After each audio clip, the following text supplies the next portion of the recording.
Trigger warning, as usual. This video is a little on the long side.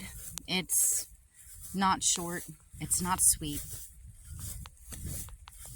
but it's part of everything that happened in those 5 years, and I made a commitment to tell this story. So, back in 2021, I ended up getting pregnant with my youngest daughter, and I was so incredibly sick during that pregnancy that I lost 10 pounds, probably more, in the first trimester. I had hypermesia, and for those of you who don't know what that is, I puked after everything.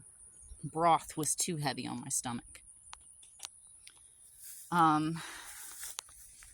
Then later, well, early in the pregnancy, to be honest, they did an EKG and found out that I have Wolff-Parkinson's White syndrome. And if you don't know what that is, that makes sense. Only 1% of the population has it. You know, not everything rare is good. And then in May 2022, my heart rate skyrocketed as I was laying in the bed trying to go to sleep, 6 weeks away from my due date with my little girl, my youngest little girl. And nothing would get the heart rate to go down.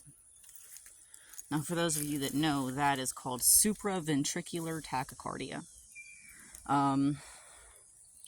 Vagus, or however you enunciate it, maneuvers weren't working, you know, blowing on the syringe and stuff like that. Ice wasn't working. The EMTs finally got there, and of course, you know, once the EMTs got there, Alex went back inside to go to sleep.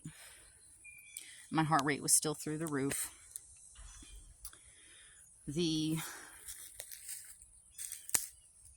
paramedic got me into the ambulance, and he told me, I'm going to have to give you this medicine. It's called adenosine.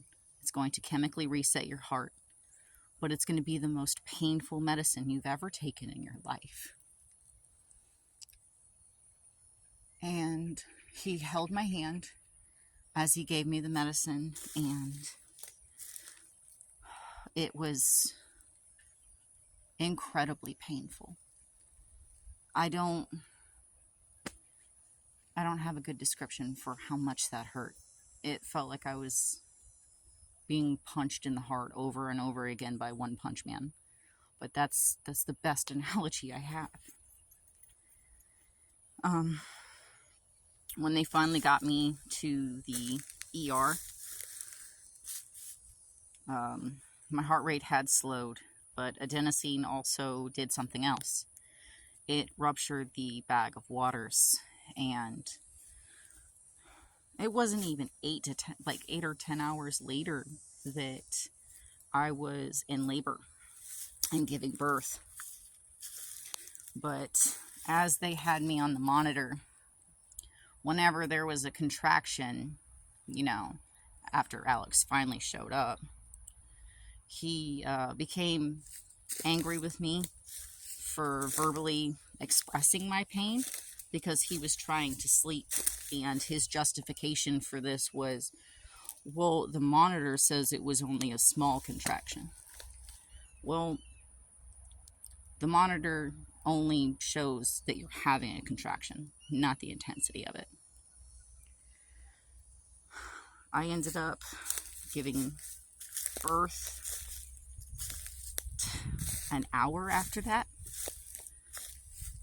She was so small.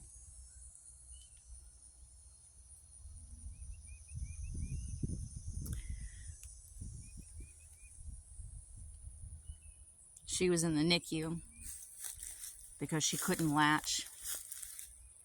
and I had to feed her with a syringe and a tube every 3 hours on the dot. And when they let us take her home,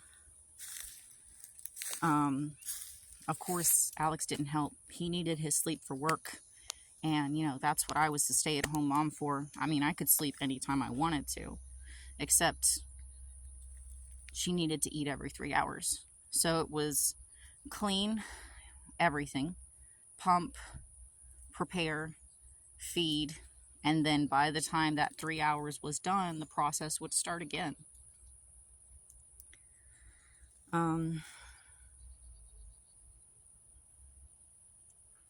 We were in the hospital after a few days because she was yellow. She had jaundice and she needed blue light therapy.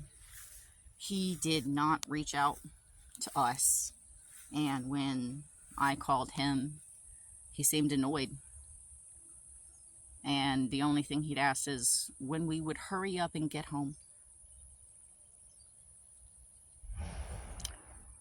I'll make a part 2 about this because it's going on 7 minutes now.